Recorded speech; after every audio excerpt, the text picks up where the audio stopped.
Welcome, and thank you for joining us today. If you're new here, this channel is dedicated to clear, practical Bible teaching to help you grow in faith and understanding. Today, we're looking at Romans chapter 14, a powerful passage about unity, freedom, and love in the Christian life. Romans chapter 14 addresses a problem that still affects Christians today: believers judging one another over personal convictions and secondary issues. Paul is speaking to a diverse church in Rome made up of Jewish and Gentile believers. Some felt free to eat any food, while others avoided certain foods because of conscience, culture, or faith background. Some believers treated certain days as special, while others viewed all days the same. Paul's message is simple but challenging. Do not let differences in non-essential matters divide the body of Christ. These are not issues of salvation or core doctrine.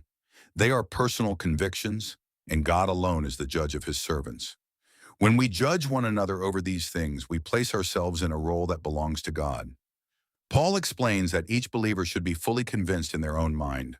Whether someone eats certain foods or abstains, observes special days or does not, the key question is this: are they doing it to honor the Lord? True Christian living is not about pleasing people or proving a point. It is about living with a heart devoted to Christ. Our faith should guide our personal convictions, and those convictions should be lived out with humility, not pride. Paul then reminds us that every believer will stand before God and give an account of their own life. This truth shifts our focus. Instead of spending energy criticizing other Christians, we should examine our own hearts and actions. One day, each of us will answer to God for how we lived, how we loved, and how we treated fellow believers. This reality calls us to humility and grace. The heart of Romans 14 centers on love. Paul teaches that Christian freedom must be guided by love for others. Even if something is permissible, it may not always be beneficial. If exercising your freedom causes another believer to stumble, feel pressured to violate their conscience, or become spiritually discouraged, love calls you to limit your freedom. The Christian life is not about asserting personal rights at the expense of others. It is about building one another up.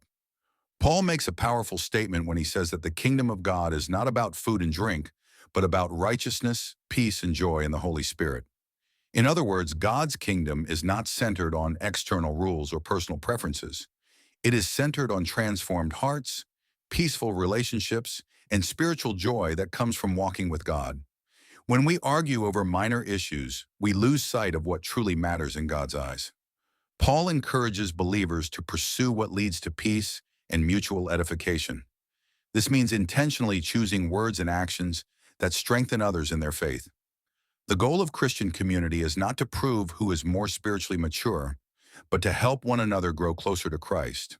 When our actions create unnecessary division, we risk damaging what God is building in the lives of others. Finally, Paul speaks about conscience and faith. He teaches that acting against one's conscience is sinful, even if the action itself is not inherently wrong. Each believer must walk in faith, guided by Scripture and the Holy Spirit. We are not called to pressure others into adopting our personal convictions, nor should we allow others to pressure us into violating our own. Romans 14 ultimately calls Christians to maturity. Maturity is shown not by how strongly we argue our preferences, but by how deeply we love one another. It is seen in humility, patience, and a willingness to place unity above personal comfort. When believers learn to disagree with grace, the church becomes a powerful witness to the world. In a divided culture, Romans 14 reminds us that Christian unity is not built on uniform opinions, but on a shared allegiance to Jesus Christ. When Christ remains at the center, differences no longer become weapons of division, but opportunities to practice love. If you're listening today and you've never made a personal decision to follow Jesus Christ, this is your moment.